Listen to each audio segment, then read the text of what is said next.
अगर फेल हो गए तो क्या करोगे। इसलिए मैं उस स्टूडेंट को सबसे मजबूत स्टूडेंट मानता हूं, मैं उस स्टूडेंट को सबसे गंभीर विद्यार्थी मानता हूं, मैं उस विद्यार्थी को सबसे योग्य विद्यार्थी मानता हूं जो अपनी असफलता के लिए रेडी है। फेल हो गया ना तो भी ये काम करूंगा, इस परीक्षा को करूंगा या इधर से करूंगा, इस टाइप से करूंगा। इन सफलता के लिए सब तैयार बैठे हैं, फिर असफलता किसको मिलेगी फिर।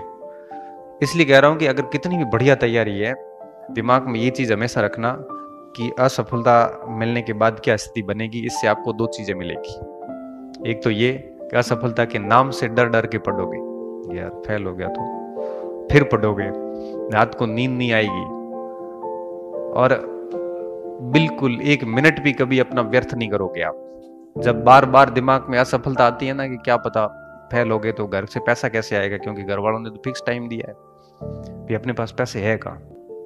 तो आप सभी के पास में लिमिटेड चांसेज है, और जब आप असफलता के बारे में थोड़ा सा सोचोगे भी ना तो अंदर से डर जाओगे, और वो आपको कभी भी लापरवाह होने नहीं देगा। हर वक्त आप उस परीक्षा की परवाह करोगे और मेहनत करोगे। आप अपनी गलतियों को कभी देख नहीं पाओगे, क्योंकि दोस्त दुनिया में होते हैं, आप में होते नहीं है। ये हमें दिखता है ऐसा। आपकी कमी सबसे बढ़िया तरीके से कोई बता सकता है तो आपका मित्र बता सकता है। इसलिए ऐसे मित्र पास में रखना जो आपको समय समय पे कांच जेब में ही रखें, आईना दिखाते ना बेटा ये कमी है सुधार ले, ज्यादा ठीक रहेगा। तो ऐसे मित्र रखें और मस्त तरीके से अपना काम करें, पढ़ाई करें। मैं आरबीआई की नौकरी छोड़ के आया था बंबई से नया नया, मेरे लिए डू एंड डाई सिचुएशन थी, नौकरी लेनी जरूरी थी।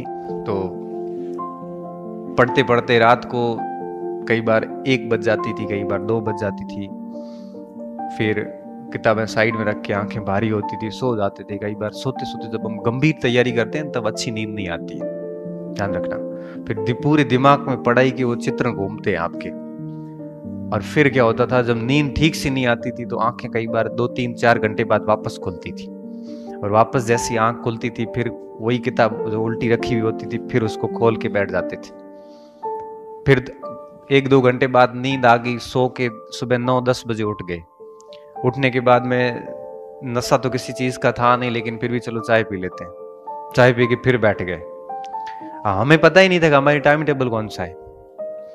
कभी कभार रात को 12 बजे सोते हुए मिलते थे, कभी बार रात को 12 बजे पढ़ते हुए मिलते थे, कई बार सुबह 4 बजे सोते हुए होते थे, कई बार 4 बजे पढ़े हुए होते थे। बच्चे अब टाइम टेबल बनाते हो ना आप लोग, सुबह 6:30 बजे उठेंगे, फिर 7 बजे तक फ्रेश होंगे, नहीं हुए तो मन नहीं हुआ तो